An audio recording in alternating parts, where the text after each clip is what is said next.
Assalamualaikum warahmatullahi wabarakatuh. Bismillahirrahmanirrahim. Alhamdulillahirabbil alamin. Wa bihi nasta'inu ala umuri dunya waddin. Wassalatu wassalamu ala asrofil anbiya'i wal mursalin wa ala alihi wa sahbihi wa man tabi'ahu wa man nasarahu wa man walahu. Asyhadu an la ilaha illallah wa asyhadu anna Muhammadan abduhu wa rasuluh la nabiyya ba'da. Hadirin jamaah salat subuh Masjid Al-Rukun yang insyaallah dirahmat Allah Subhanahu wa taala. Puji serta syukur mari kita panjatkan kehadirat Allah Subhanahu wa taala atas anugerah, nikmat, rahmat dan izinnya. Alhamdulillah, setelah kita melaksanakan salat subuh berjamaah dilanjutkan dengan taklim subuh yang insya Allah akan disampaikan oleh Bapak Ustadz Ilman Hidayatullah SHG. Alhamdulillah beliau telah hadir. Semoga Allah senantiasa mencurahkan rahmat kasih sayang keberkahan kepada kita semua. Salawat, salam dan sanjungan tetap tercurah kepada junjungan Nabi besar Muhammad SAW beserta keluarganya, sahabat-sahabatnya, pengikut-pengikutnya, sampai akhirnya kepada kita semua. Semoga kita berharap di akhir nanti mendapatkan syafaat dari beliau. Baik, seperti biasanya sebelum kita mendengarkan kajian-kajian, tetap kita kirimkan surat Al-Fatihah. Kita tunjukkan kepada orang tua kita yang telah mendahului kita, keluarga kita, saudara-saudara kita, dan orang-orang yang kita cintai. Semoga Allah ampunkan segala dosa-dosanya, Allah lapangkan kuburnya, Allah terima iman Islamnya, dan ditempatkan oleh Allah Subhanahu wa taala di tempat yang paling mulia. Dan bagi kita yang hadir di sini beserta keluarga kita, semoga Allah senantiasa melindungi kita dari hal-hal yang kita tidak inginkan. Illa hajinu wa la kulimatis sholihah wa illa harutina Mustafa Rasulullah sallallahu alaihi wasallam. Sa'irillahillahum al-Fatihah. Alhamdulillah.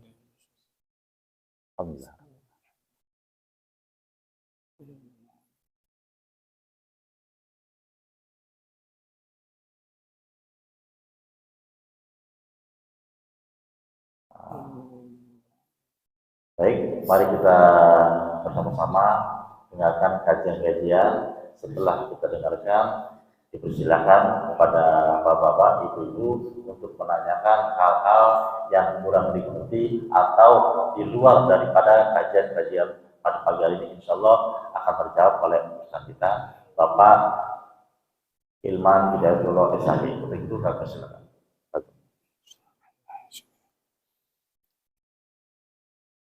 Assalamualaikum warahmatullahi wabarakatuh. Waalaikumsalam.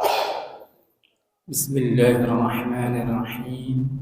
Alhamdulillahil fatahil alim, al-aliyyil nazim, al-wahhabil karim. Wassalatu wassalamu ala sayyidina Muhammadin ar-raufir rahim wa ala alihi wa sahbihi wa man tabi'ahum fi siratal mustaqim. أما بعد رب اشرح لي صدري ويسر لي أمري واحلل عقدة من لساني يفقهوا قولي. اللهم إلى حضرة النبي المصطفى محمد رسول الله صلى الله عليه وسلم وآله وصحبه وذريته وأمته، خصوصا إلى حضرة الإمام المهدي رضي الله عنه وعليه الصلاة والسلام، وخصوصا إلى حضرة الشيخ محمد الجمال الدين بن محمد سعيد القاسمي، إلى حضرة الإمام محمد بن محمد الغزالي رضي الله عنه، إلى أنفسنا نحن الحاضرين والحاضرات مع أهلينا. الفاتحة. أعوذ بالله من الشيطان الرجيم. بسم الله الرحمن الرحيم. الحمد لله رب العالمين الرحمن الرحيم مالك يوم الدين. إياك نعبد وإياك نستعين. اهدنا الصراط المستقيم صراط الذين أنعمت عليهم غير المغضوب عليهم ولا الضالين. Amin.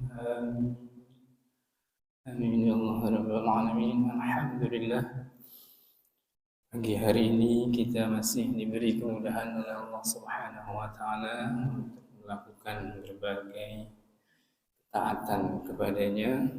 Alhamdulillah, semoga segala niat baik kita dan usaha baik kita diterima oleh Allah Subhanahu wa taala. Amin ya rabbal alamin. Salawat dan salam semoga senantiasa Allah limpah curahkan kepada baginda Nabi besar Muhammad sallallahu alaihi wasallam serta seluruh keluarga beliau, sahabat beliau, keturunan beliau dan bahkan umat beliau khususnya di akhir zaman ini. Dan semoga kita semua Allah tetapkan, Allah kekalkan sebagai umat Nabi Muhammad sallallahu alaihi wasallam yang Allah terima iman dan Islam kita. Amin ya rabbal alamin. Alhamdulillah, pagi hari ini kita melanjutkan ta'lim kita masih tentang ampas tubuh. Tapi ini sudah bagian yang terakhir, ya, bagian ampas tubuh yang merupakan bagian dari tubuh. Dan bagian yang terakhir yang ke-8 adalah janggut atau jenggot. Jenggot. Bismillahirrahmanirrahim. As-saminu. Yang ke-8, ya, ampas tubuh yang merupakan bagian dari tubuh. Yang ke-8 adalah mantala minal lihyati, ya, rambut yang memanjang dari jenggot.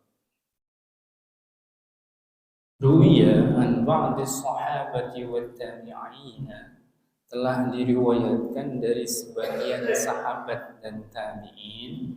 Tabi'in adalah muridnya sahabat, sebagaimana sahabat adalah murid Nabi sallallahu alaihi wasallam. Ya, jadi inilah istilah dalam sejarah agama kita.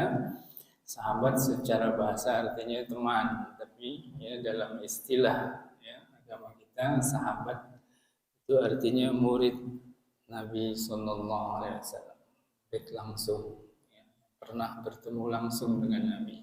Dan tabi'in adalah murid sahabat, murid-murid sahabat, orang-orang yang belajar langsung kepada para sahabat.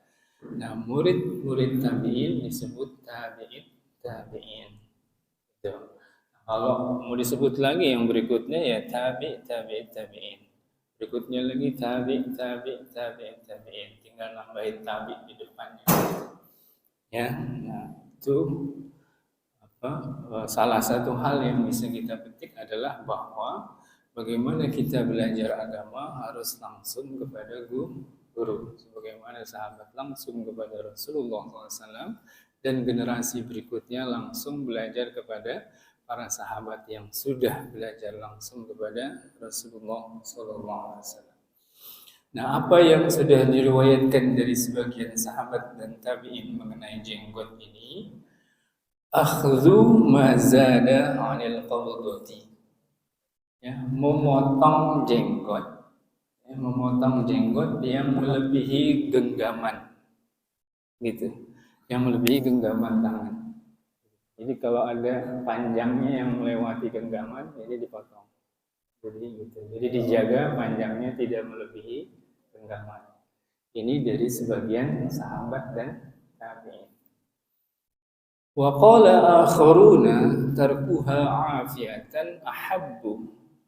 Sementara sahabat dan tabi'in yang lain mengatakan membiarkan jenggot itu tumbuh memanjang itu lebih dicintai. Ya. Terus yang benar yang mana kan gitu? Ya, sebagian sahabat tabi'in ada yang menjaga panjangnya jenggot tidak melebihi genggaman tangan. Tapi sebagian yang lain ya, justru menganjurkan biarkan terus memanjang. Gitu. Yang penting rapi dan bersih. Wal amru fi hadza qaribun. Persoalan dalam hal ini itu relatif. Artinya berarti hukum masalah ini tidak bisa dinilai secara mutlak, artinya sesuai dengan kondisi masing-masing. Ya. Illam yantahi ila tulil mufriti, jikapun ya jenggot itu tidak berujung sampai panjang yang berlebihan. Mungkin kan kalau dibiarkan terus panjang bisa berlebihan. Bisa berlebihan, bahkan bisa jadi ya akan sangat panjang sampai ke kaki misalnya kalau itu terus dibiarkan ya. Terus sampai ke sini aja gitu. Misalnya kalau udah terlalu panjang buat orang yang melakukan gerakan sholat juga mungkin akan repot kan. Artinya berarti ini salah satu ukuran gitu ya. Bagi orang yang memelihara dan membiarkan jenggot panjang tetap tidak sampai berlebihan gitu ya. Tidak sampai mengganggu ya, keutamaan mengamalkan nilai-nilai agama yang lain. Nah, jikapun ya jenggotnya tidak berujung sampai panjang yang berlebihan, fa innahu qad yushawwihul khilqata. Sesungguhnya jenggot itu kadang-kadang memperburuk bentuk muka, tampilan muka. Artinya buat sebagian orang akan terlihat lebih cakep bila tidak berjenggot. Gitu. Jadi sebagian orang mungkin akan terlihat lebih bagus dengan jenggot, sebagian orang akan terlihat lebih bagus tanpa jenggot. Nah, berarti dikembalikan lagi kepada sunnah pokok. Ya, pertemuan sebelumnya ya saya sampaikan sunnah pokok. Sunnah itu kan bertingkat-tingkat. Ya, derajatnya ada yang utama, lebih utama, paling utama. Nah, salah satu sunnah pokok dalam agama kita adalah keindahan, kebersihan, kerapihan. Innallaha jamilun yuhibbul jamal. Sebenarnya Allah itu maha indah, menyukai keindahan. Jadi ketika seseorang memang betul ternyata tanpa jenggot ia lebih indah, maka niatkan untuk mengamalkan sunnah ini. Innallaha jamilun yuhibbul jamal. Walaupun ia meninggalkan sunnah memelihara jenggot, karena ini ada sunnah yang lebih tinggi gitu. Ya, itu salah satu pertimbangannya ya. Itu karena tidak semua orang jenggotnya bagus ya kan, ada yang dipanjangin jarang-jarang gitu bagus ya, iya jarang-jarang gitu kan. Betul, ada yang bagus gitu, ada yang kalau dipanjangin gerwol-gerwol kayak kusut gitu kan, keriting kayak kusut, jadi nggak bagus misalnya ya. Gitu. Nah, itu berarti salah satu pertimbangannya. Apalagi wa yutliqu alsinatal mu'tabin bin nadzi ilaihi. Dan ada kalanya jenggot itu memicu lidah orang-orang penggibah, ya, orang-orang penggibah untuk mencela orang yang berjenggot. Ya, mungkin karena tadi, ya salah satunya kelihatan jelek, atau kurang rapi dan sebagainya, atau dianggap tidak pantas, gitu, dan sebagainya. Ya, jadi ketika kita mencegah perbuatan buruk dilakukan oleh orang lain, itu juga salah satu keutamaan, kan menolong orang, menyelamatkan orang dari dosa mencela kita, baik di depan kita maupun di belakang. Jadi kalau kita tahu ya ada orang ngomongin jenggot kita nggak baik, gitu, apa-apa ya sudah, syukur saja untuk menyelamatkan mereka dari dosa. Niatkan itu. Nah itu berarti justru pahalanya sangat lebih besar. Menolong orang, menyelamatkan orang dari dosa. Nah itu lebih perlu, ya, jadi lebih tinggi nilainya. Kira-kira gitu. Ya. Jadi sekali lagi persoalan memelihara jenggot memanjangkan atau tidak kembali kepada situasi dan kondisi masing-masing. Ya, sehingga kita tidak bisa menilai mutlak ya, seseorang itu dari jenggot, bahkan dari pakaian gamis, sorban pun nggak bisa sebenarnya kita menilai kesalehan, ketakwaan seseorang, kemuliaan derajat seseorang dari apa yang tampak. Tidak bisa, ya. Apalagi cuma sekadar jenggot. Gitu.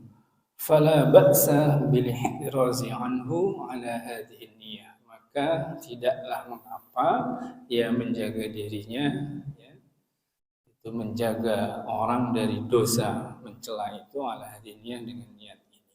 Ya. Itu justru lebih bagus. Berarti kita menyelamatkan saudara kita dari dosa yang bisa menyebabkannya masuk dalam neraka. Itu amalan yang Allah sangat suka. Ya, bahkan kalau kita salah satu tanda cinta kita kepada Allah Subhanahu wa taala adalah cinta kita kepada Rasul Allah, Rasulullah sallallahu alaihi wasallam. Dan salah satu tanda cinta kita kepada Rasulullah sallallahu alaihi wasallam adalah memaafkan salah dan dosa semua umat Rasulullah SAW. Jadi salah satu amalan utama orang-orang saleh setiap malam sebelum tidur, ia selain minta ampun untuk dirinya dan keluarganya, ia memaafkan dosa dan salah semua umat Rasulullah. Itu. Setiap malam sebelum tidur, ia memaafkan salah dan dosa saudara-saudaranya semua dari umat Rasulullah SAW. Kenapa? Karena ia tidak mau Rasulullah SAW bersedih bila ada umatnya masuk neraka. Dan ketika kita memaafkan saudara kita sesama umat Rasulullah SAW, berarti kita menolong mereka. Rasulullah senang, Rasulullah senang, Rasulullah bahagia. Dan insya Allah kita dapat kecintaan Rasulullah Sallallahu Alaihi Wasallam. Ya. Kemudian mengenai jenggot, kembali mengenai jenggot, di antara sebab perbedaan pendapat, mengenai memanjangkan jenggot atau tidak, walaupun pada prinsipnya tadi ya dikembalikan kepada situasi dan kondisi masing-masing. Di antara sebab adalah pandangan tentang ilat, sebab hukum, alasan hukum mengapa memanjangkan jenggot diperintahkan. Nah, sebagian ulama memandang dahulu orang-orang kafir tidak memanjangkan jenggot. Orang-orang kafir dahulu tidak memanjangkan. Nah, sehingga ya, salah satu cara untuk membedakan, untuk tampil beda dengan orang kafir adalah memanjangkan. Begitu juga termasuk mewarnai rambut. Dulu orang kafir itu mewarnai rambut dengan warna hitam. Rasulullah melarang. Kenapa? Karena kalau sama-sama hitam menyerupai kebiasaan orang. Kayak Rasulullah membolehkannya merah atau kuning. Itu kalau mewarnai rambut. Merintahkan. Nah, ketika ini yang menjadi ilat, ini yang menjadi sebab hukum. Nah, ketika sebab hukumnya sudah tidak ada, maka hukumnya tidak berlaku lagi. Sekarang misalnya, apakah bila kita memelihara jenggot itu berarti menjadi tampilan yang beda dari orang-orang kafir? Sekarang orang-orang kafir banyak berjenggot. Artis-artisnya juga banyak yang berjenggot. Itu. Nah, tapi terlepas dari itu, bila seseorang yang sesuai dengan kondisinya, kemudian ia berniat tasyabuh dengan Rasulullah SAW dan orang-orang soleh, merupakan diri dengan Rasulullah SAW dan orang-orang soleh, maka itu sangat utama untuk diamalkan. Itu sangat utama untuk diamalkan. Ya, nah itu mengenai jenggot. Wa fil lihyati 10 khisalin makruhatin. Dan tentang jenggot ada 10 hal yang dimakruhkan atau tidak disukai. Wa ba'duha asyaddu karahatan min ba'din.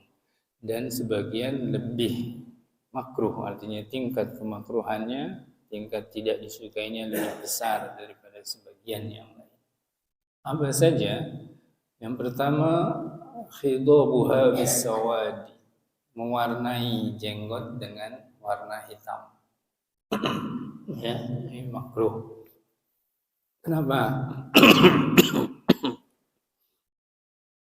Karena bisa menipu orang. Ada kejadian, Pak. Ada kejadian seorang wanita menikah dengan seorang pria berjenggot. Setelah menikah, ternyata ketahuanlah bahwa pria berjenggot ini sebenarnya sudah tua. Jenggotnya sebenarnya sudah beruban. Jadi wanita ini ketipu, Pak. Dikira masih muda ganteng. Nggak tahunya udah tua. Kecewa dia. Merasa tertipu, ngadu kepada Rasulullah SAW. Apa yang Rasulullah lakukan? Rasulullah batalkan nikahnya. Karena laki-laki sudah menipu. Gitu. Ya. Gitu. Perempuannya merasa tertipu sana, dikiranya masih muda, matanya udah tua. Gitu ya. Jadi silakan. Jadi kalau mau misalnya Pak mau nikah lagi, ya harus terus terang sama calonnya tentang kondisi kita. Gitu. Tapi nggak mesti terus terang ke orang-orang lain kan, calonnya aja yang supaya tidak tertipu, supaya rumah tangganya kalau jadi ya adem ayem harmonis langgeng kan gitu ya. Jadi salah satu faktor kenapa dilarang tidak disukai, dimakruhkan mewarnai jenggot dengan warna hitam karena bisa menipu orang gitu ya. Dan Rasulullah sampai membatalkan pernikahan mereka ya. Rasulullah batalkan ya. Yang kedua apa? Wa tabyiduha bil kibriti, dan memutihkan jenggot dengan kapur, artinya mewarnai jenggot dengan warna putih. Sama kebalikannya. Dengan warna hitam makruh, dengan warna putih juga makruh. Kenapa? Sama gitu. Bisa juga orang tertipu mengira seseorang ini sudah jadi orang tua yang soleh karena jenggotnya sudah putih, berarti udah lama dia nggak merah jenggot kan gitu ya gitu. Atau bahaya kepada si pelaku sendiri, jangan sampai dia merasa dirinya soleh, menampilkan seolah-olah dirinya soleh, seolah-olah dirinya seperti syekh, jenggotnya udah putih-putih ya. Nah ini makruh. Nah jadi mewarnai jenggot dengan hitam makruh, dengan putih juga makruh. Terus yang boleh dengan apa? Boleh merah atau kuning ya, kunyit warnanya, warna kunyit merah atau kuning, warna za'faron kalau dibahas za'faron, pakai za'faron itu kan merah, kuningnya merah za'faron, dan itu yang biasa digunakan oleh Rasulullah SAW. Kalau sekarang mungkin kita bisa lihat pada sosok salah seorang guru besar kita, yaitu Habib Umar bin Hafiz. Jenggotnya diwarnai merah. Mengikuti sunnah Rasulullah SAW. Kemudian wanaftuha, mencabuti jenggot. Cabut jenggot juga makruh. Kalaupun kita tidak mau memelihara jenggot, ya dicukur saja, jangan dicabuti. Seperti bulu ketiak. Kalau bulu ketiak memang sunnahnya dicabut, tapi kalau jenggot dicukur saja. Itu bisa setiap hari dicukur, ya kan? Kalau memang kita lebih bagus tanpa. Wa natfus syaibi minha. Berikutnya adalah mencabut uban dari jenggot. Uban itu juga sebenarnya dimakruhkan untuk dicabut tidak hanya di jenggot tapi juga di rambut kepala. Ya, karena uban sebenarnya adalah cahaya dan merupakan tamu dari Allah Subhanahu wa taala yang mengabarkan peringatan kepada kita bahwa ingat ajalmu sudah ada dekat. Gitu. Bisa biar kita ingat. Kalau ubannya dicabut dan malah merasa muda aja. Itu. Jadi mencabut jenggot itu sendiri tidak boleh, mencabut ubannya juga tidak boleh dalam arti makruh. Di sini hukumnya makruh. Kemudian wanuqsan, mengurangi. Ya, jenggot dikurangi, misalnya sebagian dicabut gitu kan. Jenggot dikurangi, waziyadah dan menambah, tambahin jenggot. Gitu ya. Sekarang mungkin kan ada apa tuh teknologi tanam rambut dan sebagainya ya, tanam misalnya ditambahin jenggotnya, itu makruh. Kemudian berikutnya wa tasrihuha,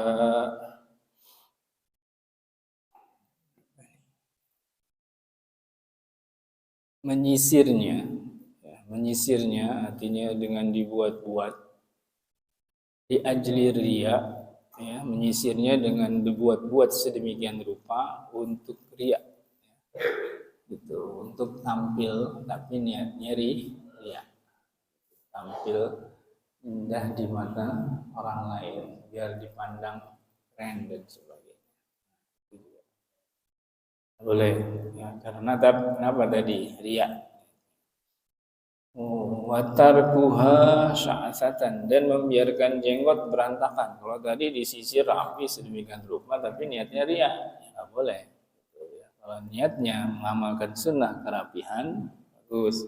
Tapi kalau niatnya riya, gitu ya, biar dibilang cakep sama cewek, gitu ya, nah itu nggak boleh. Nah, begitu juga kebalikannya, membiarkan jenggot berantakan, tidak dirapihkan, izharon lizuhdi, untuk menampakkan diri seolah-olah ia orang yang zuhud, saking sibuknya ibadah, jadi sampai enggak sempat ngurusi jenggot. Jadi ada orang-orang tertentu yang memang dalam tahap perjalanan rohani mereka lagi fokus ke perbaikan batin, sehingga perhatian ke jasmani lahiriah mereka agak berkurang. Itu kita harus maklumi, memang dia lagi ada di kondisi itu. Seperti profesor aja deh. Profesor yang sibuk dengan kegiatan keilmuan itu, biasanya nggak kurus loh badannya, nggak kurus, berantakan apa segala macam. Karena memang pikirannya lagi fokus ke kerja. Begitu juga ketika seseorang dalam tahap perjalanan rohani mereka berusaha memperbaiki rohani mereka, itu bisa jadi ya, dalam perjalanan mereka rohani itu ada dalam kondisi itu. Tapi bila mereka nanti selanjut terus sampai pada tahap yang lebih sempurna, maka mereka akan bisa memperhatikan rohani dan jasmaninya dengan baik. Gitu ya. Tapi dalam tahap tertentu memang ada saat-saatnya orang karena lagi fokus di situ. Lagi fokus di situ, perhatian hatinya, akal pikirannya, konsentrasi di situ. Nah, kemudian kalau ada orang lain ya ingin menampakkan diri seolah-olah ia orang kayak tadi gitu, yang sibuk fokus ibadah lalu dia biarkan jenggotnya berantakan. Nah, ini berarti dia menipu dirinya dan menipu orang lain. Tidak boleh gitu, ya. Gitu. Kalau memang benar-benar memang itu karena hati dan akal pikirannya lagi fokus kepada perbaikan batin, sibuk dengan ibadahnya dan taubatnya kepada Allah Subhanahu wa taala salah bagus ya gitu ya. Jadi sekali lagi salah satu pertimbangan utama dalam hal jenggot adalah kondisi hati, niat kita ya. Niat. Selama niatnya baik dan kondisinya cocok dengan lahiriah kita, silahkan. Ya, sangat bagus untuk diamalkan dengan niat mengikuti sunnah Rasulullah Sallallahu Alaihi Wasallam. Wan nazar ila sawadiha ajaban, dan memandang hitamnya jenggot dengan ujub, rasa bangga. Kita punya jenggot bagus, indah gitu. Terus kita lihat-lihat sendiri dengan rasa ujub. Nah, itu enggak boleh. Jadi lebih baik cukur habis jenggotnya. Kalau jenggot itu menyebabkan kita jadi ujub. Ya, ini jenggotnya bagus loh, keren nih jenggot saya bagus, nggak kayak yang lain gitu. Nah, lebih baik cukur habis, memotong sebabmu ujub. Rasulullah SAW pernah membuang cincin. Rasulullah pernah membuang cincin gara-gara konsentrasi Rasulullah SAW di dalam sholat terganggu dengan cincin ini. Selesai sholat Rasulullah buang. Ketika ditanya, ya karena mengganggu konsentrasiku dalam sholat, dibuang. Ya, kemudian sahabat ada yang mau ngambil cincin itu, gitu, karena sudah dibuang oleh Rasulullah, tapi ada yang tidak mau. Yang tidak mau alasannya, kalau Rasulullah aja buang, masa kita ambil. Nah, itu alasan yang tidak mau ngambil. Nah, alasan yang mau ngambil apa? Ini kan cincin Rasulullah berkah. Itu akhirnya diambil oleh sahabat yang ingin bertabaruk dengan cincin Rasulullah Sallallahu Alaihi Wasallam. Tak tahu di mana tuh sekarang cincin. Ya, jadi apapun yang kira-kira menjadi sebab ya hati kita rusak, ya, gitu. Nah itu putuskan, hilangkan. Termasuk jenggot. Jenggot sunnah, sementara ujub itu haram. Jangan gara-gara yang sunnah kita jatuh pada yang haram. Gitu. Ya. Jangan gara-gara sunnah jatuh pada yang haram. Begitu juga misalnya kalau gara-gara memelihara jenggot kita jadi merasa diri kita lebih baik daripada orang yang tidak berjenggot, habisi jenggot. Itu berarti takabur. Lebih besar lagi dosanya daripada ujub.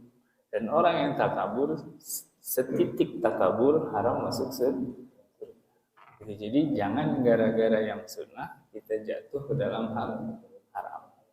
Jadi menghindarkan hal haram yaitu yang lebih tinggi prioritasnya daripada mengamalkan yang sunnah. Gitu ya. Sekali lagi, prioritas mengamalkan agama dari 5 hukum: wajib, sunnah, mubah, makruh, haram. Prioritasnya adalah mengamalkan yang wajib, meninggalkan yang haram. Ini 2. Ini aja dulu deh. Ini aja udah susah sebenarnya. Karena yang haram itu bukan sebatas perbuatan lahiriah, tapi berbagai perasaan buruk negatif yang ada di dalam hati. Itu harus dihindari. Itu wajib.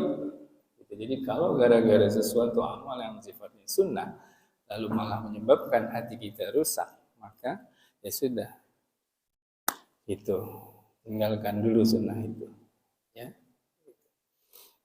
nah, itu kemudian.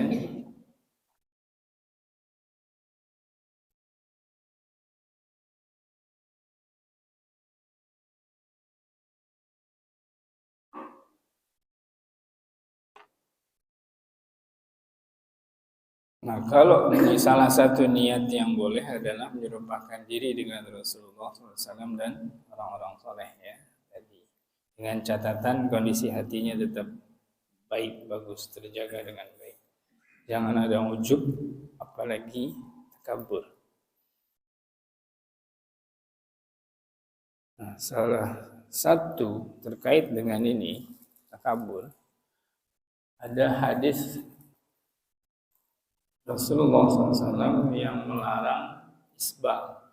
Isbal itu memanjangkan sarung. Ya, kalau sekarang berarti termasuk celana yang ditafsirkan oleh memanjangkan sarung ya melebihi mata kaki. Nah, perlu dipahami ketika Rasulullah SAW menyampaikan larangan ini, Sayyidina Abu Bakar As-Siddiq radhiyallahu anhu itu langsung angkat tangan. Ya, lapor kepada Rasulullah SAW. Ya Rasulullah, saya memakai sarung seperti itu, isbal. Apa kata Rasulullah? Kalau kamu nggak apa-apa, karena kamu tidak riya dan tidak sombong.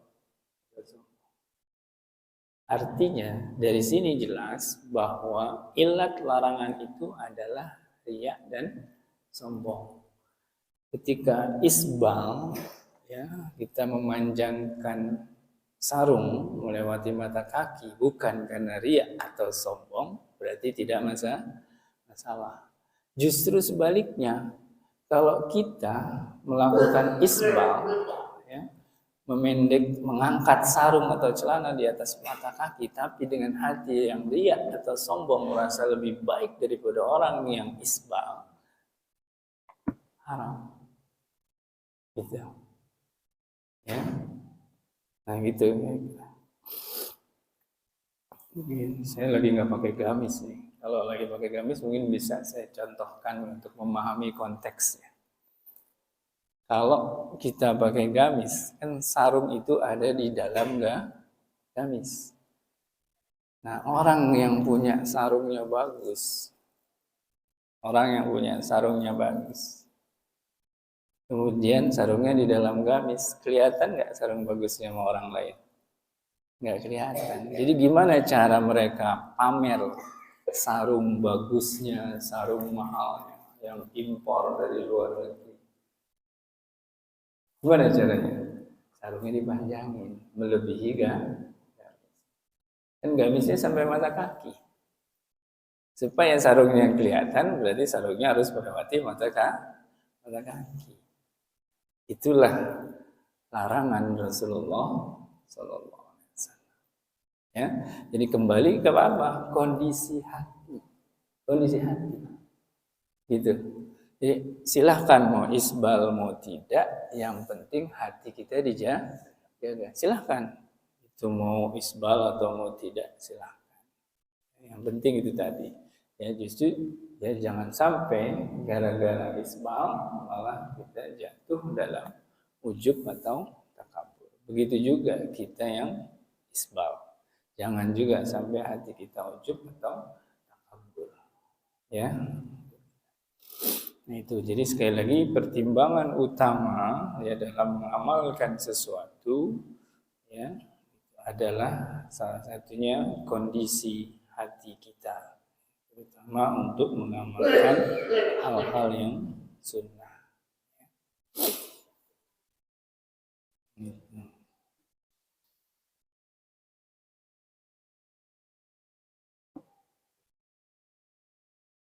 Nah, kemudian kan tadi disampaikan larangan warna jenggot dengan putih ya, warna putih.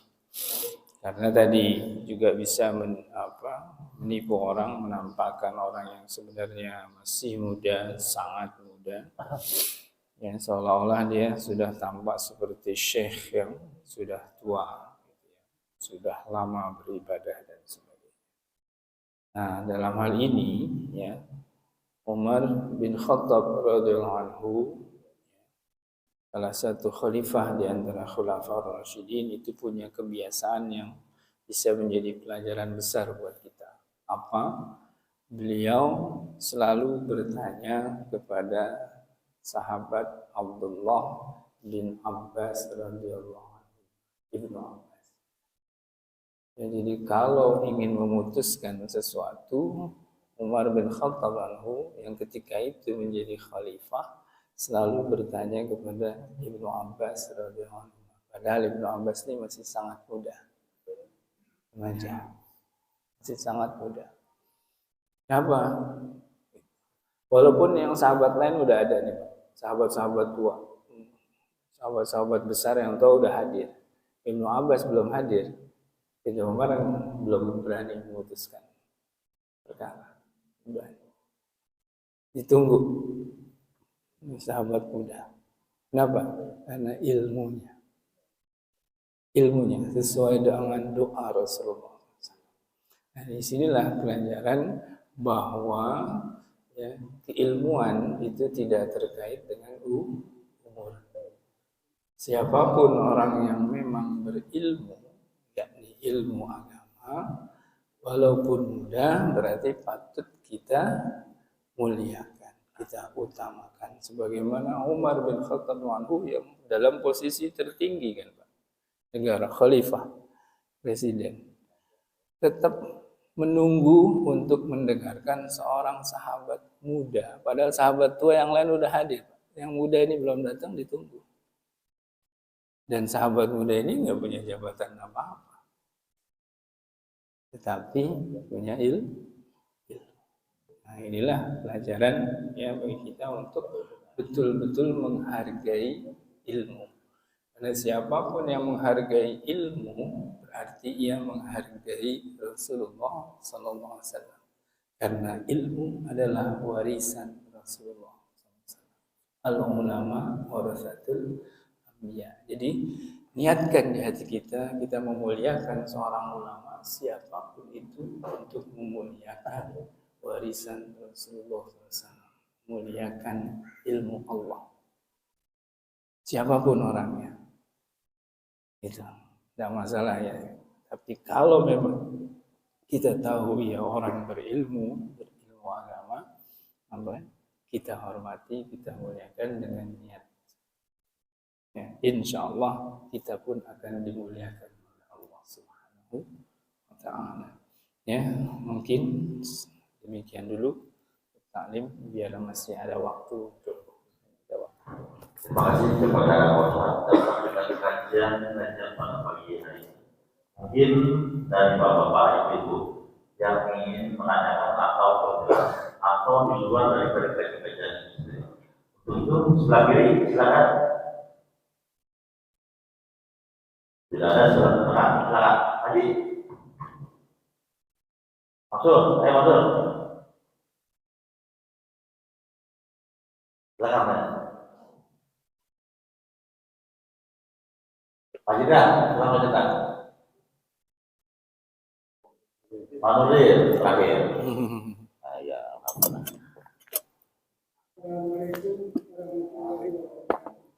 Assalamualaikum warahmatullahi wabarakatuh. Yang saya tanyakan itu adalah alis mata. Biasanya itu alis juga yang tua. Sekarang rambutnya itu putih, itu panjang lagi. Itu apakah boleh dicabut atau digunting? Assalamualaikum warahmatullahi wabarakatuh. Bismillahirrahmanirrahim. Allahumma shalli ala sayyidina Muhammad wa ala ali sayyidina Muhammad. Tadi kan salah satu sebab larangan warnai jenggot dengan warna hitam adalah bisa menipu orang lain dalam hal usia kita. Nah, kalau jenggotnya diatur sedemikian rupa sehingga tampak lebih muda, kira-kira gimana gitu aja. Nah, kalau memang itu tidak menyebabkan orang salah mengira usia kita, tidak masalah. Tapi kalau kira-kira itu menyebabkan orang salah mengira usia kita, jangan, karena kan itu salah satu sebab. Alasannya jangan sampai ada nanti Pak Nudin ketemu perempuan solehah terus merasa tertipu gitu. Ya, gitu. Ya, biarin aja. Apalagi kalau uban. Nah, itu uban justru jangan diketak-ketik udah. Gitu. Ya, gitu. Dan kalau alis kan memang tidak dicukur. Ya, gitu. Dicukur dengan umur lagi. gitu biasanya. Ya, insya Allah itu. Jadi sebaiknya ya kalau itu kira-kira bisa menyebabkan orang salah mengira WC kita, jangan. Dan khusus untuk uban ya jangan diganggu-ganggu. Ya, kecuali memang berlebihan Pak, panjangnya sampai kena mata gitu ya, silakan itu dipotong. Jadi kalau sudah mengganggu menyebabkan mudarat, ya kita niatnya menghilangkan mudarat, mengganggu. Tetap silakan sebatas yang wajar gitu ya. Wallahu a'lam. Nah, ya. Lagi kalau tidak ada karena waktu sudah masuk suruh untuk semoga kajian-kajian ini pada pagi hari bermanfaat untuk kita semua dan kita aplikasikan dalam kehidupan sehari-hari. Terima kasih kepada Allah yang memberikan paket kurma dan air jam-jamnya pada jamaah masjid Koto ini. Semoga menjadi umroh yang mabrur di tengah-tengah kita ini. Dan terima kasih pula kepada bapak-bapak yang telah hadir atas kajian-kajian pagi hari ini. Semoga tentunya Allah senantiasa memberikan kesehatan sehingga kita bisa bertemu dalam kajian yang akan datang dalam sumber yang berbeda. Dan terima kasih kepada tim kreatif Masjid Al-Quran, Bapak Tarmudi, Bapak Muhammad Nugraha, dan teman-teman yang lainnya. Dan diinformasikan kepada jamaah Masjid Al-Quran bahwa diinformasikan bila mana yang akan memberikan donasinya untuk kegiatan-kegiatan taklim akadnya di Masjid Al-Quran ini. Silakan menghubungi Bapak Budi atau sekretariat yang ada di Masjid Al-Quran ini. Untuk itu kepada Bapak Ustadz untuk menutup kajian ini, untuk kesempurnaannya kami mohon untuk berdoa. Pak Budi. Alhamdulillah. Mari kita sama-sama berdoa memanjatkan harapan dan cinta kita kepada Allah Subhanahu wa taala, yang antara lain ya kita memohon kesehatan jasmani dan rohani dan kesejahteraan lahir dan batin kita serta keselamatan dunia dan akhirat. Silahkan juga dengan hajat masing-masing dalam hati masing-masing panjatkan kepada Allah Subhanahu wa taala.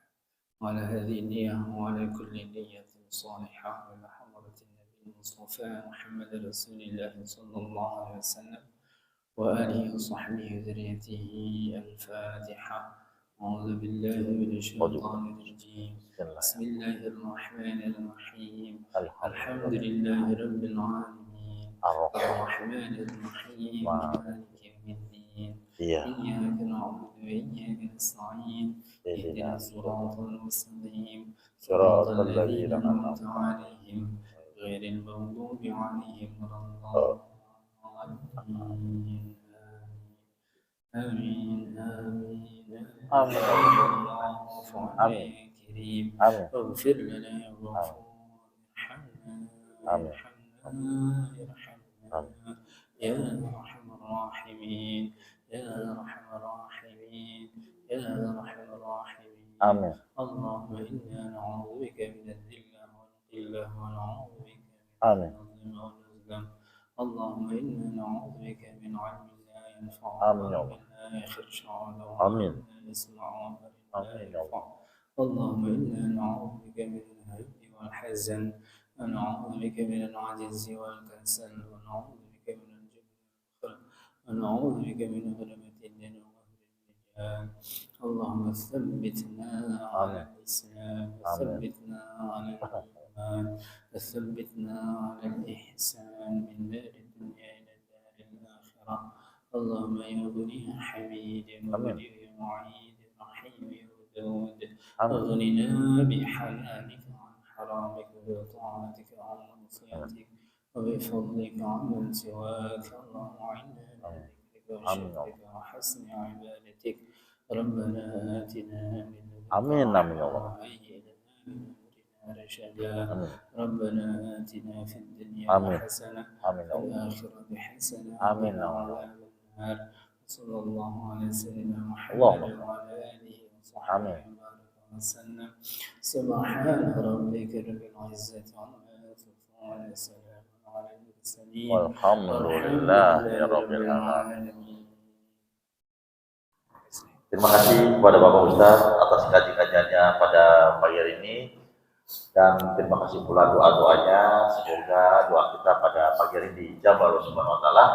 Jadi kurangnya kami mohon pintu maaf. Wabillahi taufiq wal hidayah. Wassalamualaikum warahmatullahi wabarakatuh. Sallallahu ala Muhammad sallallahu alaihi wasallam. Sallallahu ala Muhammad sallallahu alaihi wasallam. Sallallahu ala Muhammad sallallahu alaihi wasallam. Sallallahu ala Muhammad sallallahu alaihi wasallam. Sallallahu ala Muhammad sallallahu alaihi wasallam. Sallallahu ala Muhammad sallallahu alaihi wasallam. Sallallahu ala Muhammad